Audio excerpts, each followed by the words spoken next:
Hello friends, आज हम mad max fury road movie का एक्सप्लेनेशन करने वाले हैं। कहानी की शुरुआत में हम एक आदमी को देखते हैं जिसका नाम मैक्स होता है। मैक्स पहले का भी एक पुलिस वाला हुआ करता था, लेकिन ना ही अब दुनिया में कोई लॉज है और ना ही कोई गवर्नमेंट्स है, क्योंकि पास्ट में पूरी दुनिया में एक न्यूक्लियर वॉर छिड़ गया था, जिसके बाद मिट्टी जहरीली और धरती पूरी तरीके से बंजर हो गई है। पास्ट में मैक्स अपने फैमिली मेंबर्स को भी खोया था, जिसकी वजह से मैक्स को उनकी विजन आता है। फिर मैक्स अपने गाड़ी में यहाँ से आगे निकलता है और तभी इमोर्टन जो के आर्मी आकर मैक्स के कार को पलट देता है, जिनको हम वॉर बॉयज के नाम से जानते हैं। उसके बाद वो लोग मैक्स को अपने साथ बंदी बनाकर ले जाते हैं। फिर हम देखते हैं वो लोग मैक्स के पीठ पे टैटू बनाता है, जिसपे यूनिवर्सल डोनर और मैक्स का ब्लड ग्रुप ओ नेगेटिव लिखा होता है। एक्चुअली इस वॉर बॉयज के आर्मी ने मैक्स को अपना गुलाम बना लिया है और इससे पहले ये लोग मैक्स को अपना गुलामी के मोहर लगाते। मैक्स यहाँ से भागने की कोशिश करता है, लेकिन ये लोग मैक्स को किसी तरह से पकड़ लेता है। उसके बाद हम इमोर्टन जो को देखते हैं, जो एक खास तरह के का ऑक्सीजन मास्क पहनता है अपने मुंह पे, क्योंकि इमोर्टन जो को सांस लेने में तकलीफ होती है, जिसकी वजह से उसे जिंदा रहने के लिए इस ऑक्सीजन मास्क को पहनना जरूरी है। फिर हम इस कबीले के लोगों को देखते हैं जो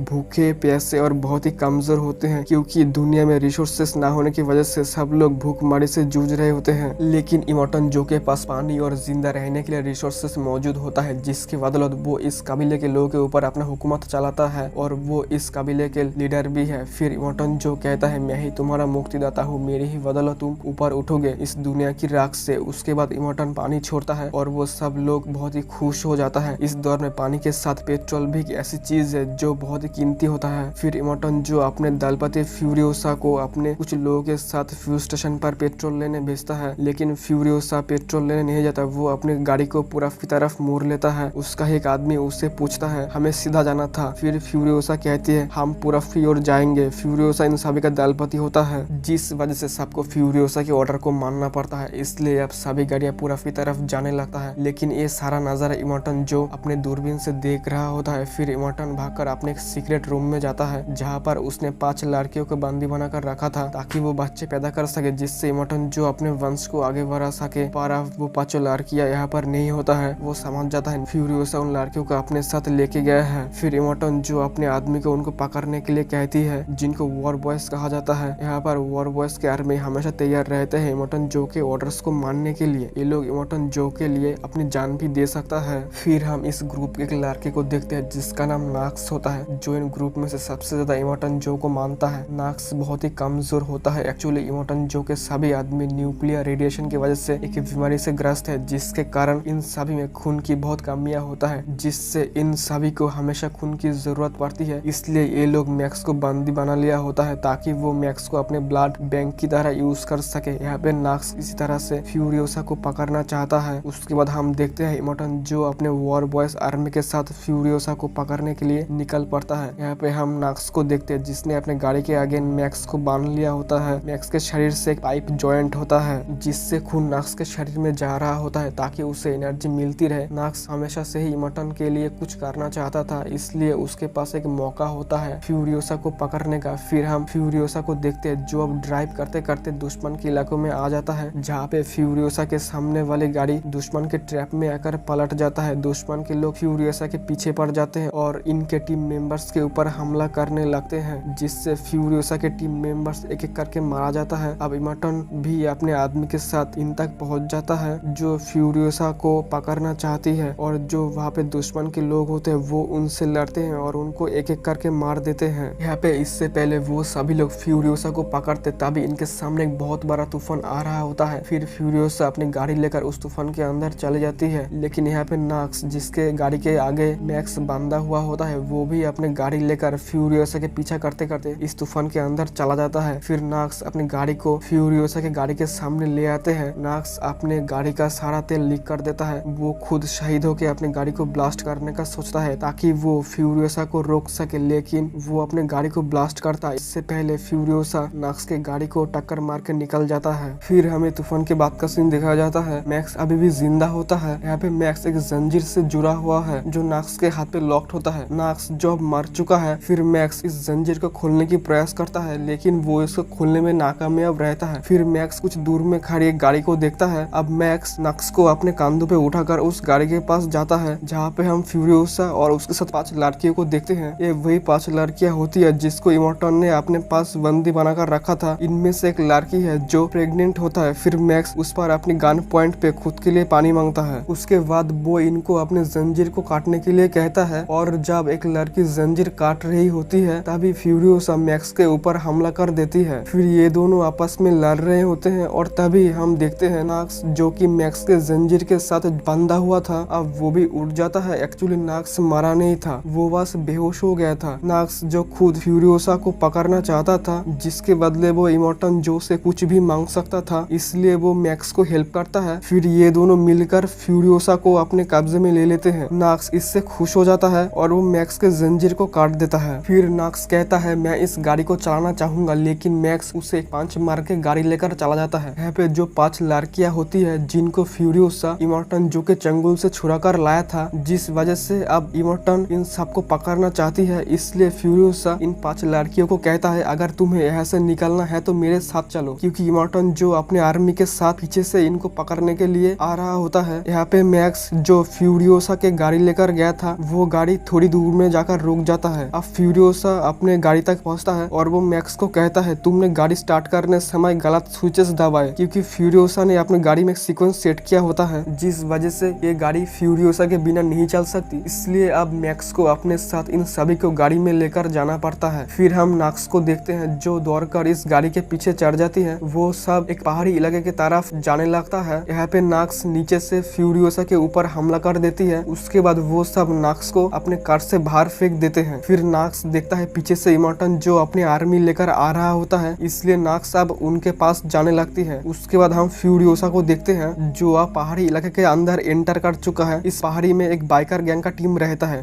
जो ये इनका ही इलाका होता है। फ्यूरियोसा इन बाइकर गैंग के साथ एक डील करता है कि वो इनको 3000 लीटर पेट्रोल देगा जो गाड़ी के लास्ट टैंकर में रखा होता है, जिसके बदले में इन बाइकर गैंग को चट्टानों में ब्लास्ट करके पहाड़ की मेन एंट्रेंस को बंद कर देना है, जिससे कि फ्यूरियोसा इमोर्टन जो और उसके आर्मी को अपने पीछे आने से रोक सके। फिर इस बाइकर गैंग में से एक आदमी पहाड़ के ऊपर से सारा नजारा देख रहा होता है और वो फ्यूरियोसा को कहता है तुमने कहा था कुछ ही लोग तुम्हारा पीछा करेंगे, लेकिन यहाँ पर 3 जंगी बाटियां तुम्हारा पीछा कर रही है। यहाँ पे फ्यूरियोसा अपने गाड़ी से पेट्रोल के टैंकर को अलग करता वो देखता है पीछे से इमोर्टन जो अपने आर्मी लेकर आ रहा होता है। उसके बाद फ्यूरियोसा मैक्स को गाड़ी स्टार्ट करने के लिए कहता है। मैक्स गाड़ी स्टार्ट करता है। अब यहाँ पे बाइकर गैंग भी फ्यूरियोसा के ऊपर गोली चलाने लगती है। अब ये लोग इमोर्टन जो के आर्मी को रोकने के लिए पहाड़ की मेन एंट्रेंस पर ब्लास्ट कर देता है, जिससे अंदर आने वाली रास्ता बंद हो जाता है। अब इमोर्टन जो के आर्मी यहीं पर रुक जाता है। इमोर्टन जो अपने आर्मी को इन पत्थरों को हटाकर आगे बढ़ने के लिए कहता है, लेकिन इमोर्टन जो के कार के टायर बहुत ही बड़ा होने की वजह से वो अपने कार को इन पत्थरों के ऊपर से आसानी से निकाल लेता है। फिर हम फ्यूरियोसा को देखते हैं जो कि किसी तरह से गाड़ी के अंदर पहुंच जाता है। अब ये बाइकर गैंग की टीम फ्यूरियोसा के पीछे पड़ जाते हैं। फिर मैक्स और फ्यूरियोसा यहाँ पे इन सभी बाइकर गैंग को मार देते हैं, पर इससे पहले वो इस जगह से आगे बढ़ते इमोर्टन जो अपने आदमी के साथ अपने गाड़ी लेकर इन तक पहुंच जाता है। इमोर्टन जो अपने गन से फ्यूरियोसा को गोली मारने ही वाला होता है, तभी वो प्रेग्नेंट लड़की इमोर्टन के सामने आ जाता है जिसके पेट में इमोर्टन का ही बच्चा होता है, जिस वजह से वो फ्यूरियोसा के ऊपर गोली नहीं चला पाता। फिर इमोर्टन के एक आदमी मैक्स पर एक जंजीर शूट करता है जो सीधा गाड़ी के स्टीयरिंग पे अटक जाता है, जिस वजह से मैक्स का हाथ उस स्टीयरिंग पे फंस जाता है। फिर वो प्रेग्नेंट लड़की गाड़ी के बाहर आता है और इस जंजीर को कटर की मदद से काट देता है। तभी उनके सामने एक चट्टान आ जाता है जिससे फ्यूरियोसा की गाड़ी टकरा जाती है। फिर हम वो प्रेग्नेंट लड़की को देखते हैं जो उन चट्टानों से बच गया था। वो अब किसी तरह से गाड़ी के गेट तक पहुंचता है, लेकिन गाड़ी का गेट टूट जाता है और वो नीचे गिर जाता है और इमोर्टन के कार के सामने आ जाता है। लेकिन इमोर्टन इस प्रेग्नेंट लड़की को बचाने के लिए अपने गाड़ी को लेफ्ट साइड टर्न कर देता है, जिस वजह से उसकी गाड़ी पलट जाता है। फिर वो बाकी 4 लड़कियां मैक्स को गाड़ी रोकने के लिए कहती है, लेकिन मैक्स उनसे झूठ कहता है कि वो प्रेग्नेंट लड़की गाड़ी के नीचे आ गया था। फिर वो सब अपनी मंजिल के ओर आगे बढ़ते चले जाते हैं। एक्चुअली फ्यूरियोसा एक जगह पे जाना चाहती है जिसको ग्रीन प्लेस कहा जाता है, क्योंकि उस जगह पे पानी, हरियाली और सर्वाइव करने का सारे चीजें मौजूद है, जिस जगह को उसने अपने बचपन में देखा था। फिर मैक्स फ्यूरियोसा से इस जगह के बारे में पूछता है। फ्यूरियोसा कहती है पूरब की तरफ और पूरी रात का सफर है। रात होता है, हम देखते हैं इमोर्टन जो अपने आर्मी के साथ अभी भी इनका पीछा कर रही है। फिर हम फ्यूरियोसा के गाड़ी को देखते हैं। वो जिस जगह से गुजर रहा था वहाँ के मिट्टी बहुत ही गीला होता है, जिस वजह से उनके गाड़ी अब दलदल में फंस जाता है। फिर वो सब किसी तरह से अपनी गाड़ी को इन दलदल से निकाल लेते हैं। उसके बाद मैक्स इमोर्टन जो के आर्मी को रोकने के लिए इस मिट्टी में डायनामाइट बिछा देता है। फिर हम देखते हैं इमोर्टन जो के आर्मी उनका पीछा करते हुए उस डायनामाइट के ऊपर ऊपर आ जाते हैं, जिससे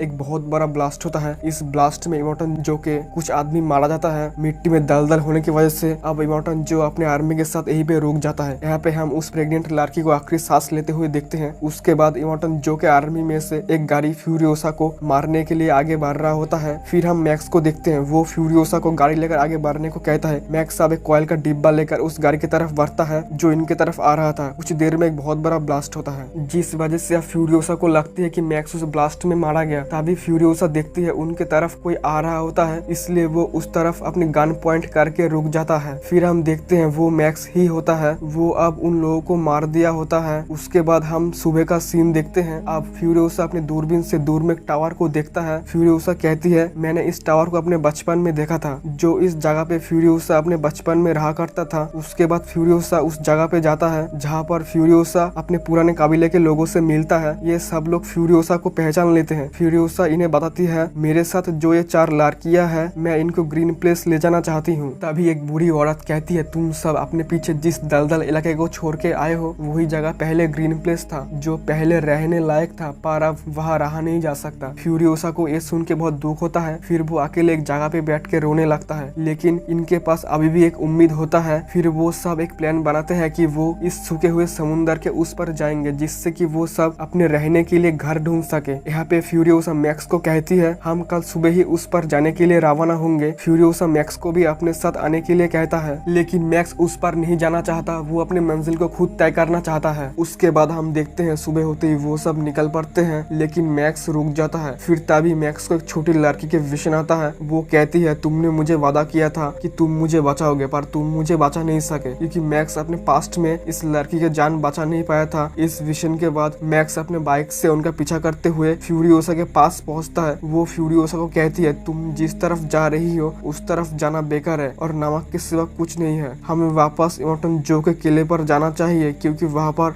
पानी भी है और हरियाली भी। अगर एक बार हमने उसे अपने कब्जे में ले लिया तो सब कुछ ठीक हो जाएगा। मैक्स फ्यूरियोसा को कहती है, अगर हमें रास्ते में इमोर्टल जो के आर्मी दिखता है तो हम उनके बीच में से हमला करते हुए घुसेंगे। यहाँ पे हम नक्स को भी देखते हैं, जो उस पहाड़ी इलाके में हमले के दौरान फ्यूरियोसा के गाड़ी में चढ़ गया था। तब से नक्स इनके साथ ही होता है। यहाँ पे सब मैक्स के बातों से सहमत होते हैं। फिर वो सब फ्यूरियोसा के गाड़ी से इमोर्टल जो के किले की तरफ जाने लगता है, जिस गाड़ी में पेट्रोल का टैंकर होता है। रास्ते में इमोर्टल जो और उसके आर्मी इनके गाड़ी को देख लेते हैं। इमोर्टल जो समझ जाता है कि वो किले की तरफ जा रहे होते हैं, क्योंकि किले पर सैनिक नहीं है, इसलिए वो किले पर कब्जा करना चाहती है। फिर इमोर्टल जो अपने आर्मी के साथ फिर से इनका पीछा करना शुरू कर देती है। फ्यूरियोसा के जो पुराने काबिले के लोग होते हैं वो इमोर्टल जो के कई आदमियों को मार देते हैं। उसके बाद इमोर्टल जो के आदमी इन 4 लड़कियों में से एक लड़की को फ्यूरियोसा के गाड़ी से उठाकर अपने गाड़ी में ले आते हैं। यहाँ पर हम मैक्स को देखते हैं, वो इमोर्टल जो के आदमी से लड़ते लड़ते गाड़ी से गिरने ही वाला होता है। फ्यूरियोसा उसे बचाने के लिए अपने हाथ से मैक्स को पकड़ लेता है। तभी पीछे से इमोर्टल जो के आदमी फ्यूरियोसा के पेट पे लोहे का किला घुसा देते हैं। फ्यूरियोसा दर्द से चिल्लाता है, लेकिन वो मैक्स को तब भी पकड़ के रखता है। वो उसे नीचे गिरने नहीं देता। फिर वो 4 लड़कियां उस आदमी को गाड़ी से बाहर फेंक देते हैं। मैक्स अब किसी तरह से गाड़ी के ऊपर चले आते हैं। अब इमोर्टल जो अपने आदमी के साथ फ्यूरियोसा के पीछा करते करते फिर से उस पहाड़ी इलाके में आ जाते हैं। इमोर्टल जो फ्यूरियोसा को रोकने के लिए वो खुद अपने गाड़ी को उनके गाड़ी के सामने ले आते हैं। अब फ्यूरियोसा नक्स को अपने गाड़ी को ड्राइव करने के लिए कहती है। फ्यूरियोसा इमोर्टल जो को मारने के लिए उसके गाड़ी की तरफ बढ़ता है और वो उसके मास्क को खींचकर निकाल देती है, जिससे उसकी मृत्यु हो जाती है। पर अब भी उसके बहुत सारे वॉर बॉयज होते हैं जो इन सबको मारना चाहती है। नक्स जो गाड़ी चला रहा था उसमें पेट्रोल का टैंकर होता है। वो उस गाड़ी का स्टीयरिंग मोड़ देता है और वो गाड़ी पलट जाता है, जिससे एक बहुत बड़ा ब्लास्ट होता है और वो सभी वॉर बॉयज इसमें मारा जाता है। वही फ्यूरियोसा बहुत कमजोर हो जाती है। मैक्स समझ जाती है कि उसे ब्लड की जरूरत है, इसलिए उसके शरीर में अपने ब्लड को ट्रांसफ्यूज करता है, जिससे वो नॉर्मल हो जाता है। और अब ये इमोर्टल जो के किले तक पहुंचता है। वहाँ पर सैनिक भी होते हैं, पर जब ये इमोर्टल जो के डेड बॉडी दिखाते हैं, वहाँ पर जितने भी लोग होते हैं वो सबके सब बहुत खुश हो जाते हैं और ये नारा लगाते हैं कि इन सबको ऊपर आने दो। इमोर्टल जो मारा गया, इसलिए यहाँ पर पानी भी खोल दिया जाता है। पानी देख के सबके सब बहुत ही खुश हो जाता है। वही किले के अंदर जितने भी वॉर बॉयज होते हैं वो फ्यूरियोसा और उन 4 लड़कियों का स्वागत करते हैं, यानी कि इस किले पर अब इनका अधिकार है। यहाँ पर जमीन से पानी निकालने के लिए बड़ी बड़ी मशीन है और हरियाली भी है, इसलिए यहाँ पर कभी भी किसी को पानी की कोई कमी नहीं होगी। फ्यूरियोसा ऊपर से मैक्स को देखता है जो उन लोगों के भीड़ में होता है। मैक्स अपने वादे को पूरा करता है, जिस वादे की जिम्मेदारी उसने लिया था, और ये मूवी यहीं पे खत्म हो जाता है।